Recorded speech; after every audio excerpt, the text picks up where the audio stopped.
like to welcome Jessica. Jessica obtained a dual certification master's as a clinical nurse specialist and pediatric nurse practitioner from University of South Alabama in 2006, and in March of 2018 with a doctorate of nursing practice with an emphasis on diabetes. She has over 18 years experience as a nurse practitioner in both private practice and a hospital-based clinic, with the majority of that time spent in diabetes.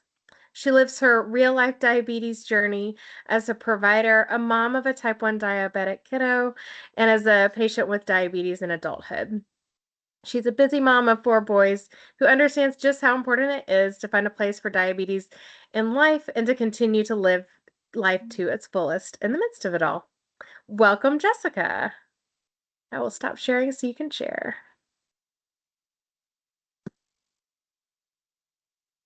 All right, thank you. Let me share this and make sure y'all got it.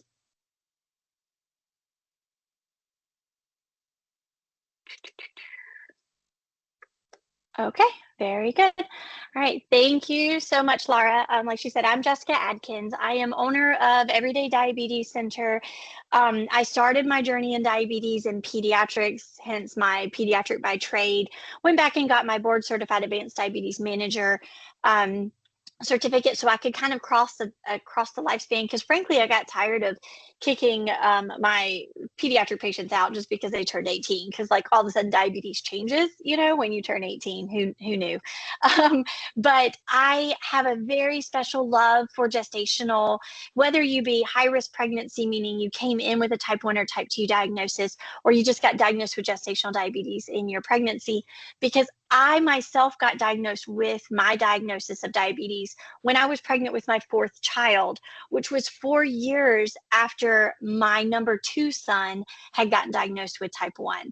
So diabetes is like complicated, it's crazy, it's, you know, madness all the time. And then you add pregnancy on top of it, and here you go. So this is definitely like really near and dear to my heart, because we live a motto of real life diabetes, where we say where real life meets diabetes. That's what Everyday Diabetes Center is about, because every day diabetes lives in my life. So that's kind of where the name of our center comes. And our goal with patients is to teach them how to fit diabetes into their life, so then they're not constantly trying to fit their life into diabetes, because that's not successful. So today we're just going to really talk about how we can work with patients. We're slamming them with these diagnoses, and what do we need to do to kind of get them to fit that into their life. So we're going to talk about what it looks like to have an onset, and what do we use to diagnose these patients. And then once they're diagnosed, what do we need to do to get them through the monitoring and treatment status to then be able to deliver this baby successfully and minimize postpartum complications. And so, like I said, we're real life diabetes. This is a really, really big thing in our practice, and this is why. So if you look on your left, this is one of our patients that I've literally been taking care of since she was 11, and I've helped her deliver 2 precious babies in this time. She is a type 1. This baby is actually her baby number 1, and since then we've done 2. And then the other, I actually got her in our practice as an adult and helped her deliver 2 babies. These are real life people who truly want to be able to find a place for diabetes in their life. And we have, at any given point in time, 20 to 30 pregnant women coming in and out of our practice. We have 2 nurse practitioners right now, 2 educators, 2 dietitians. We are constantly working with patients in a multidisciplinary way to try to find a way. We even see most of our gestational patients virtually, simply because they're constantly having to go to the OB or high risk pregnancy, going to MFM, and they're just constantly on the go while also trying to live their life. So part of us fitting diabetes into their life is meeting them where they are. And sometimes that means in their car after an OB's visit. Literally, that happens all the time. So what is gestational diabetes? When we are dealing with it, it typically happens within the beginning of the 3rd trimester. If you have a patient who is diagnosed with diabetes before that point, there is a very good chance that they came into that pregnancy with diabetes, or they got diabetes that is not gestational diabetes, type 1 or type 2, in the middle of pregnancy.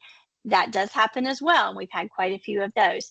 The reason why this happens in the third trimester is at that point in time, that is when the hormones ramp up with the placental area, and it ends up having a natural occurrence of natural insulin resistance, which actually happens in all women, but certain women with this predisposition just literally can't, their bodies can't handle it. And so when it all kind of gets ramped up into their hormone cycle and the pancreas can't keep up, then therefore their glucose levels start to rise, and they come from a normal glycemic state into a then hyperglycemic state. Insulin resistancy is an obesity thing, quote unquote, right? We see this in patients, and so you can kind of sometimes, pinpoint it if they have a unknown or known diabetes, pre-diabetes state, they're more at risk. And if we look at them and say, okay, this is where you are. You have an A1C. There's a lot of OBs right now that are really pushing. We're trying to get ACOG to start recognizing it, that if you will do an A1C at the very beginning of pregnancy is a pretty good indication that there's going to be some dysglycemia later, because what you're seeing on your screen is actually the roadmap that is built out by the ADA that says who has normal pre-diabetes or diabetes based on the classifications of A1C, fasting blood sugar, or glucose tolerance test, which also is just a random glucose. So if your patients are in this situation, there's a good chance that they are either going to get diabetes in pregnancy, like general type 1 or type 2, or gestational. So we like to use this to say, hey, let's get them before they're exhausted and ready to lay down and just want all the food because the cravings are real. When we crash them into this at 28 weeks, it's really hard. So we're really pushing for things that we know. If they are already in these categories of known risk factors, doing them early. And we do have in Savannah, we do have some OBs who are starting to do these tests early. And it excites me so much to get these patients in their 20th week or sometimes even their teens of weeks. I'm like, yay. I mean, no, I'm not happy that they have it, but oh my gosh, you know how much more work you can do on a patient if you get them before their 30th week, when they're like, okay, I'm just counting down how many more weeks before this baby gets out of me. So we can really work on them further if we can detect it early. Family history is a really big one. If you know you have a patient who has a family history of gestational diabetes, they are greater than 50% risk. Anytime you have a patient who has struggled to get pregnant and they do have obesity, there's potentially an undiagnosed PCOS, which puts them directly in a high risk category for having gestational diabetes. It usually will get them earlier, which may be an onset into type 2 diabetes.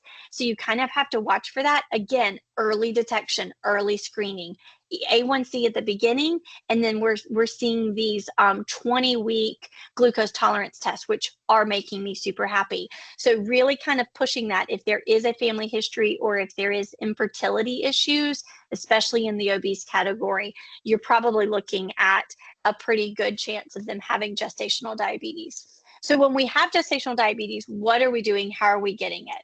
Well, when you're looking at ACE, giving our diagnosis criteria, the ACOG gives it slightly differently, but when you're looking at this, you can kind of see the split up. So the ACE and ADA say do a 1-step 75-gram 2-hour glucose tolerance test. Or you can do it the other way, which is what we see the most often. We see 2 steps where you do a 50-gram 1 hour, and then if they fail that, then you get the 100 3 hours. So you can kind of understand, like, ACOG is where our OBs are, but think about the benefit of just saying this one, because simply it just reduces the time in between, because then you got to schedule the mama to come back in for the 3 hour, then you got to wait for it to result, and then you have to refer them to the diabetes center who's going to manage them, which is us. And so we really do work really hard trying to be able to get everybody into a position where they can get in within a week, but it still does delay it. So when we're looking at the numbers, this is what we're looking at. We're looking at a fasting glucose. If they have to fail with the 3 hours, they have to fail 2. With the 2 hour, they just have to fail 1. Okay, so when you're looking at these two columns, you're trying to find these markers. And then once they get that, it's definitively a diagnosis of gestational diabetes. They also like to see hemoglobin A1Cs. Your providers are going to be doing hemoglobin A1Cs, but that is not a clear indication of whether or not your patient has diabetes. So if you have a pregnant patient and they do an A1C and the A1C is 5.6, that doesn't mean they don't have diabetes. So your like roadmap to diabetes says, oh, they don't have diabetes. But that's not actually true because your A1C is automatically diluted from the time pregnancy starts and the placental takes over because you have increased fluid in the body. And hemoglobin A1Cs are based on the amount of glucose attached to red blood cells. So if you have increased blood and increased blood cell replication, increased fluid, you're going to have an automatic decrease in A1C, which makes the patient, especially if they have diabetes already, they're like, oh yeah, I'm rocking it. I'm like, yeah, but maybe you are, but you also have a little bit of help with your increased fluid. It's really about a whole point less. So if you're looking at a patient that has an A1C of 6.5 in pregnancy, especially in the middle of pregnancy, that is not all that in a bag of potato chips, y'all. That literally means an A1C of 7.5, which is not where we want them to be. That is not in target. So what we prefer is to see a GMI. But that goes back to, and we'll talk a little bit more about monitoring and all. A GMI is a glucose measuring index. And that is when you put a continuous glucose monitor on a patient and you can see the actual data given in a percentage that is comparable to an A1C. And that is always more exact than an A1C in pregnancy. And so when you're looking at all these numbers, is there really a good A1C? No. Is there a good GMI? No. Data is just data, okay? It's really, really difficult when we're looking at information and we're looking at patients. It's like, oh, that's not so great. And you'll hear me say this, words matter, okay? Because data is just data. Is it above target? Is it below target? Or is it on target? So when you're starting to talk about glucoses with these patients, really try to avoid that, okay? Because there is no good A1C. There's no good GMI. We're just trying to reach targets. Like I said, very powerful. You know, y'all are dealing with pregnant women all day long, and y'all are like my superheroes in that because I don't think I could do what y'all do. I don't know that I could handle that much emotion all the time. But it's really, really important that when we're talking about these goals that we're trying to put them in target, keep them out of above target, we're trying to get them into this really tight range, it's really important to tell them why and use it in words they understand, okay? So these are literally the words that I say that are on your screen is literally what I say. So I tell patients, I'm like, so as I'm going through and telling you what we're going to do to take care of your gestational diabetes, it's really, really important that you understand I'm only doing it for 3 reasons. 3 reasons only. Number 1, I'm trying to keep your baby in your belly as long as physically possible. What I'm referring to is I'm trying to prevent preterm labor, but that's not what I say. Okay. Then I say, and I'm trying to allow your baby to be born as small as healthily possible. What I'm trying to say is I'm trying not to have an LGA microsomia baby. And then I say, and I want to keep your baby out of the NICU once they're born. What I'm really meaning is I'm trying to prevent neonatal hypoglycemia. But when I say keep your baby in your belly as long as physically possible, keep your baby as small as healthily possible. And once your baby's born, keep your baby out of the NICU. They understand it and they understand I'm for them. I'm for their baby. And even when I really upset their little maternal emotions, I'm really for their baby. So sometimes I have to remind mamas of this when I'm talking about that Frappuccino can't be that important, right? I don't want you to live with regrets when your baby gets born and something happens because I want you to know that everything that you've done, you did to the best of your ability. I want you to look back at your pregnancy and go, I wish I wouldn't have had that Frappuccino every week. Because if you don't have that Frappuccino every week, then you're not going to live with that regret. Now, in the world of regular diabetes, have at it, Frappuccino, give yourself insulin, move on. In pregnancy, it changes the rules so much because everything is riding on a really, really tight control. But we have to be mindful of what these women are hearing from us as we're talking about these because they are real emotional as it is. Everything seems impossible as it is. They're ready for this baby to come out. You know, when these mamas hit 30 weeks, they're like, can you please get them out now?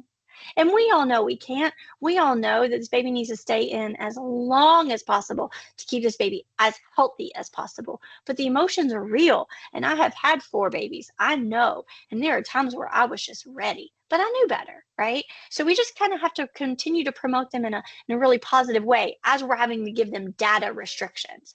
So we want our pregnant mamas to be with, like, when you're looking at pre-existing versus gestational, there is a little bit of a difference, okay?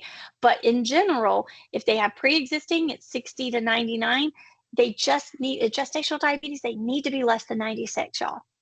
And when they are in that early 100 range, and I start talking about insulin and everybody freaks out, I'm like, but hear me. This is what we need to do. And in pregnancy, I'm a perfectionist. So if this mama is hanging out at 105 average, we're close, but we're not there. And I know I can get her there. So we're going to have hard conversations to get her there. And then 2 hours after a meal, we need them to be less than 120 every single time. Okay? That's every time. Again, perfectionist here in this chick. How do I want to get those numbers? I want to just know everything. I don't want to know one number. I don't want to know what they are at fasting, and I don't want to know what they are at 2 hours. I want to know how high they get before they come down. So I do this using continuous glucose monitors. These are the 3 main ones that you will see right now. The top left is the Dexcom G6. It's almost faded out, but it's still there. The top right, the star, this is the only one on the market that is actually FDA approved for gestational diabetes. Very rarely do we not get this approved by insurances. Do we have to do prior authorizations? Yes, but because it has an indication for that, we usually can get it. So it's worth doing this for your patients. It is absolutely worth it. We're talking all Medicaids typically cover it, and if they don't, they cover the one on the bottom, which is the Libre. We're really not having a lot of mamas who are forced to prick their fingers. If they get a diagnosis of gestational diabetes, they need to be on the best technology possible. There is no reason why we shouldn't say we at least tried, okay? And that's really important to me because minimal is not always best, and we need to give these mamas a chance. But so many times I have these moms coming in and nobody's even tried, and they really deserve a trial. I don't care what type of insurance they have. It's definitely worth saying that at least we couldn't get it. And I know it's hard to do prior authorization, so please reach out to our office. We'll help you know the special words to put in and what you need to do. And if nothing else, send them to us. We literally can see patients from all over Georgia. We can do them virtually. We will be glad to help you get these tools in your women's hands because it does make them more successful long term. Why is that important? Look at this graph. This mama technically meets the requirements of starting out less than 96, and they technically within 2 hours get down below 120. But y'all, this mama is in the 200s, spiking up and then coming down. And this is what's happening. So then this is the mom who hits like 36 weeks, and you're like, oh gosh, all of a sudden her blood sugars are spiking up so much higher. Why? Because her pancreas is exhausted. And she has had such really high blood sugars floating through her baby's body. Her baby is making more insulin. So why do you have quote unquote well-controlled by finger prick gestational diabetes patients still having LGA babies and still having babies land in the NICU? The reason you do is because they're still going so high in between meals. So there's so much that a continuous glucose monitor can unravel for us that we wouldn't see any other way. So this is why I push so much for it, because finger pricks are only going to get you so far, right? You're only going to be able to see so much, but then you open this up and it's like, wow. Now, the flip side of this is don't remember data is data, or don't forget data is data, okay? So you give this to a really hyper anxious mom, you have to remember, tell her these numbers existed before you put this continuous glucose monitor on. We're going to control and we're going to fix what she sees. But if you think there's a chance these blood sugars are really going to be high, you have to remind her because they get really concerned and really worried. And yes, that's what we're here for, is to fix it. But man, they'll blow up your phone. they'll be like, no, something's wrong, something's wrong. So I'm like, yes, something is wrong and we have to fix this. We're going to do it. So like I said, the spike matters. It really does. This is not helping our situation in those 3 points. We are getting bigger babies. We're getting babies in the NICU, and we really want to encourage moms to understand that.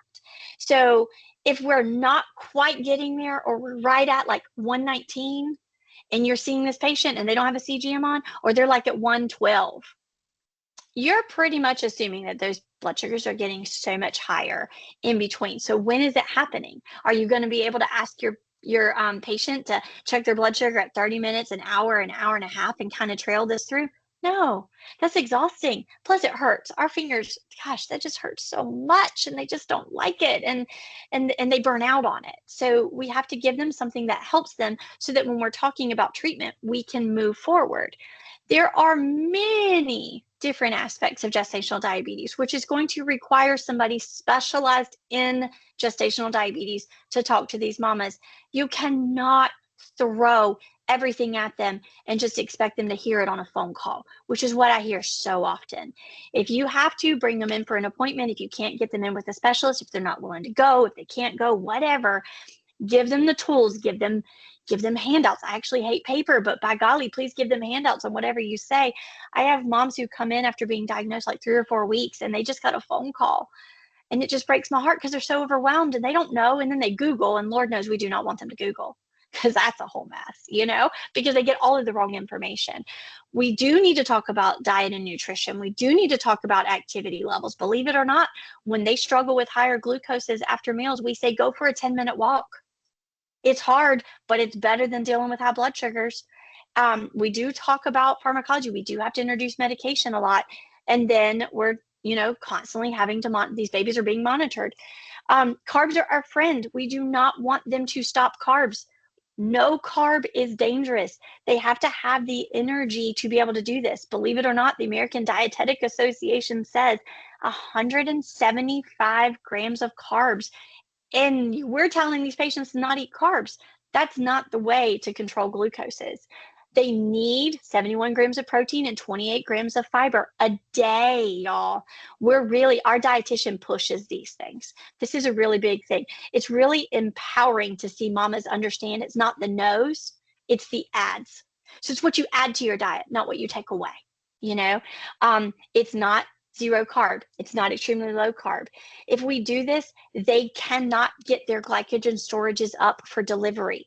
The baby cannot grow the way they need to. So don't forget your medical background training that says that we use carbs, then fat, then protein for energy. And if we don't have enough carbs, our body's having to have a secondary effect, and there's no glycogen storage left. So no carb and keto things. This is not the way, okay? Look it up if you don't know, if you don't understand it. If you have questions, send us messages. We would love to be able to help you with that, but not low carbing it. If you tell a patient that, they come to us, they're eating meat, cheese, and carrots and celery, and they're exhausted, and they're still getting spikes in blood sugar until they don't, because then they run out of glycogen storage. So that's not super helpful.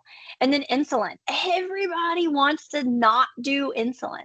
I'm like, but if we're meeting these goals right here and their blood sugars are high, then the only category B, and I know we're not in category B, C things that we're changing how we do that, but the only minimal risk medication that exists right now, okay, is insulin.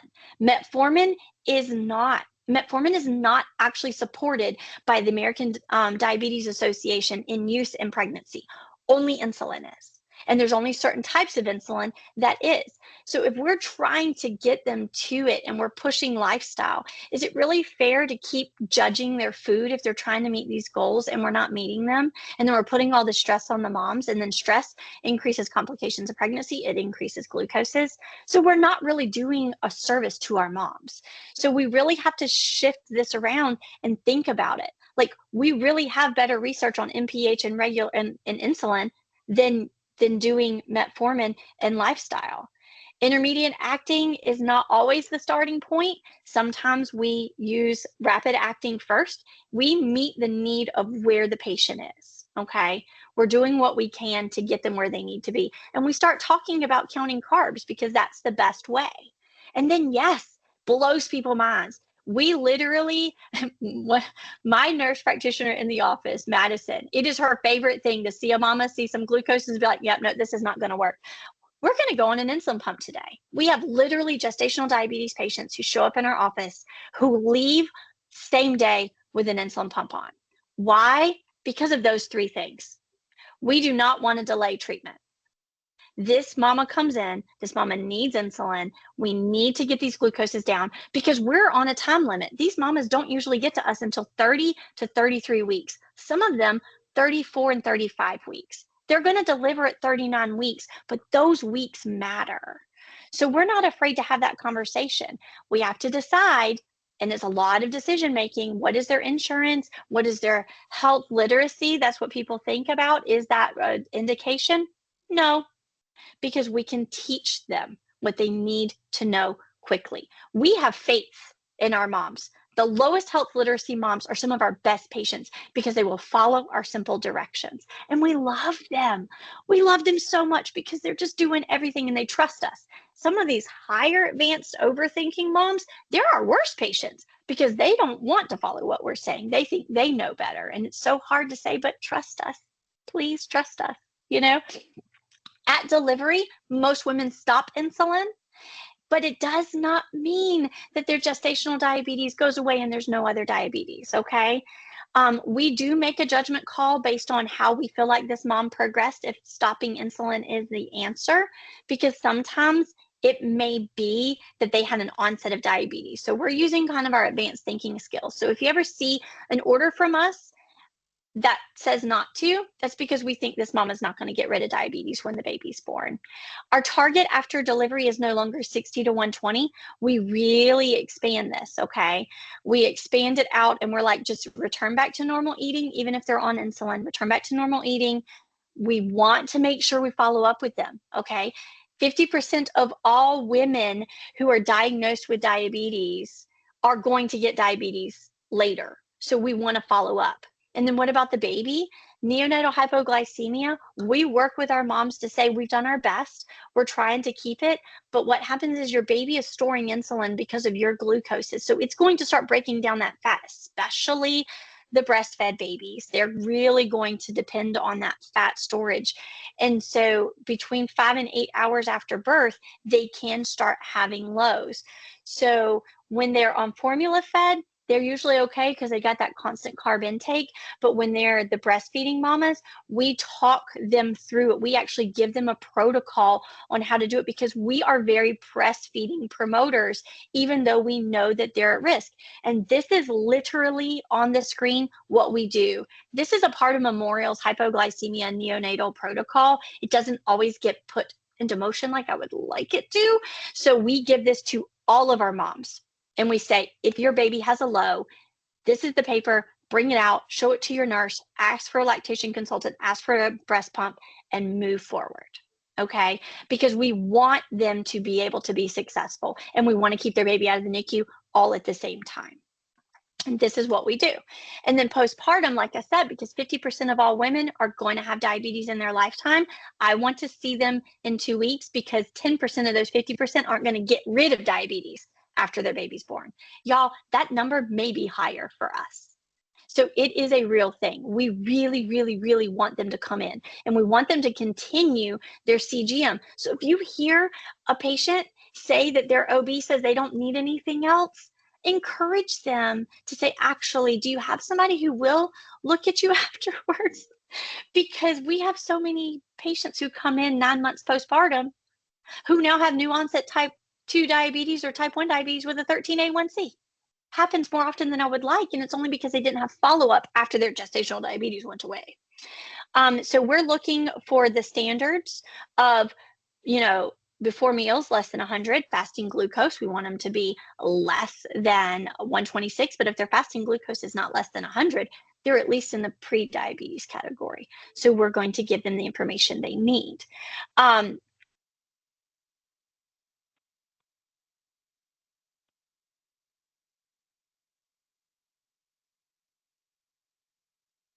You're on mute, Jessica. I'm sorry.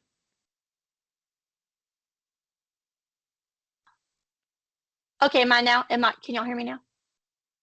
Okay. We can. Yeah, you're good now. Yeah. Okay. I'm sorry. I don't know what happened. So if we're looking at overall, we're looking at a lot of data. We have found that there's a lot of loss to practice and monitoring in women who have gestational diabetes, who then land in a longer, not early detected diabetes state later. So we're giving them the recommendation that A1Cs always should be done annually, but after 6 months postpartum, we should do it again. So if they see us in 2 weeks and we clear them, we say, okay, run an A1C in 6 more months, and then you're going to need to do it annually, which is really promoting them to also do better follow-up care.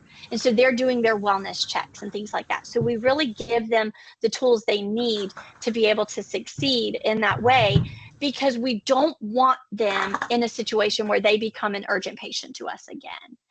Like, it's so hard to manage these patients overall, but then once they're done and the baby's out, they're so relieved, right? They're like, whew, okay, it's over. But we just know that data supports that that is not true. And right now, like I said, 50% of all women get gestational, or who have gestational diabetes, get diabetes in their lifetime. Right now, we know it's 10%, but we think it's actually larger than 10% of those don't get rid of diabetes, but it may just be really early. So it's nothing for me to see a mom who comes back with fasting glucoses in target, but she's still spiking into the 200s after some meals. Well, that's an automatic, that happens twice. That's an automatic diabetes diagnosis, because you only need 2 random glucoses over 200, because nobody's blood sugar, you should be able to drink a whole Sprite. Nobody's blood sugar should go above 200. So if you have a mom who just delivered and has 2 blood sugars over 200, that's really early onset type 2. And it's very exciting when it's really early, because then we can do something about it. So not only are we helping mom in pregnancy, but then we're helping mom be a mom, which helps our babies, which then helps our children. And then it's just a cycle. So we're trying to break that generational cycle of onsets of diabetes in the genetic way by catching these in pregnancy. It's like the perfect tool to do that. And I know I went really fast because I was trying to make sure I stayed in time, and I think I did. I wanted to leave some time for questions. And of course, at any point, y'all can reach out to me if y'all have questions. If you want to meet outside of that, I don't mind that either. But does anybody have any questions? And Laura and Jennifer, I don't know how y'all do questions and what's better for y'all.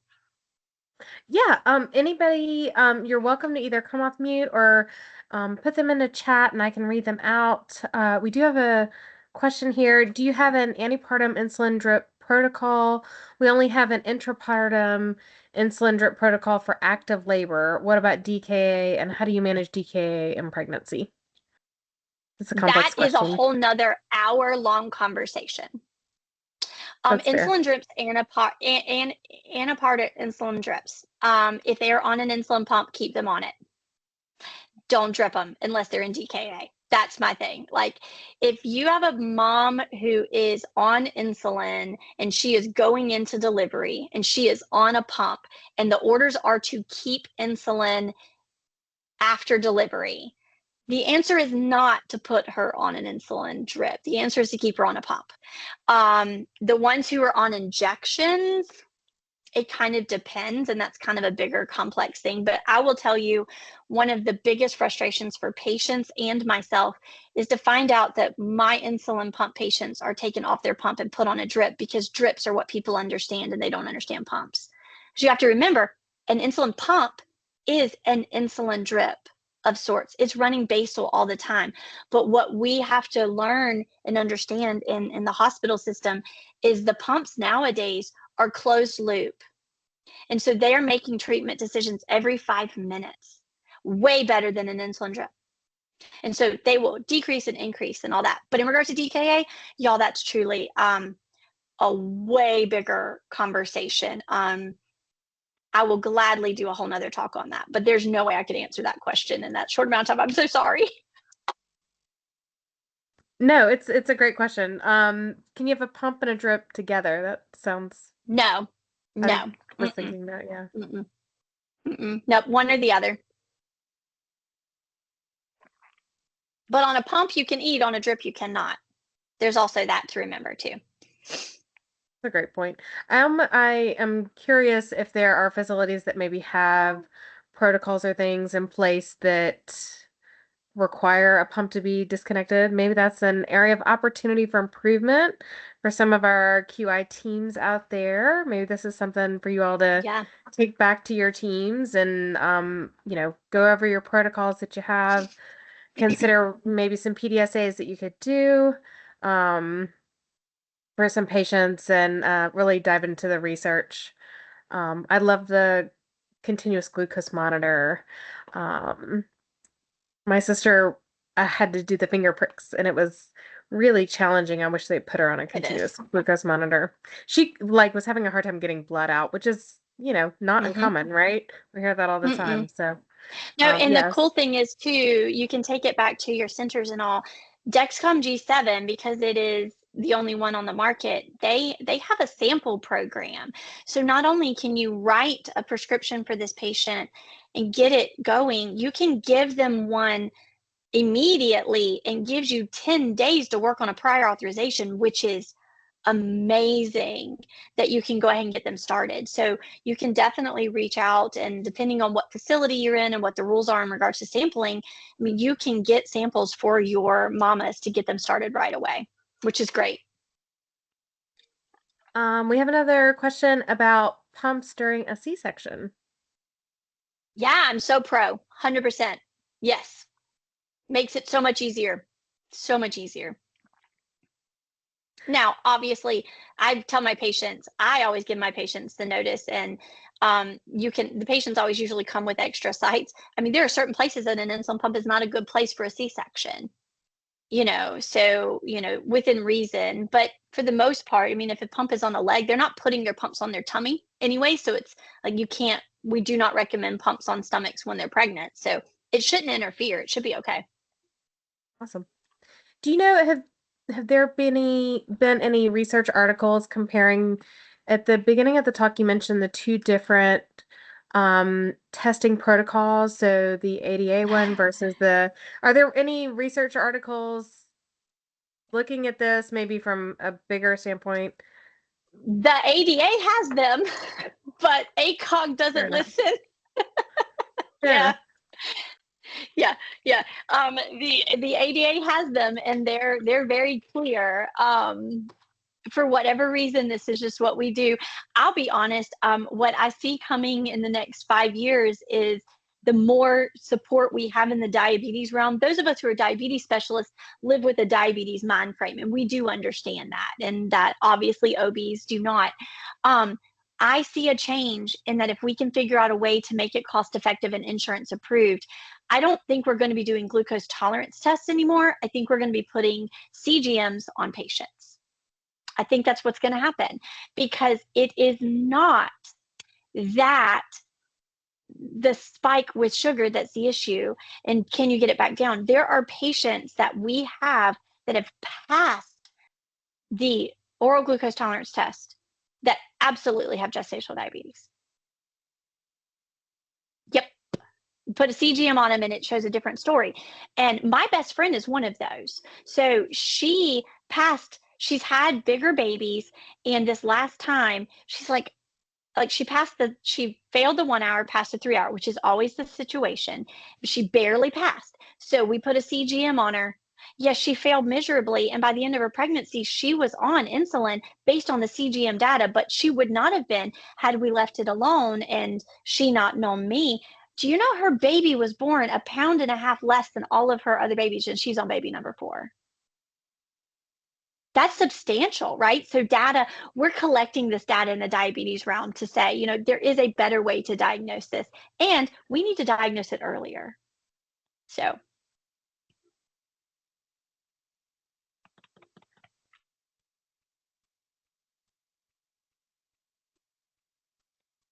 Any other questions? Feel free to come off mute or drop them into the chat.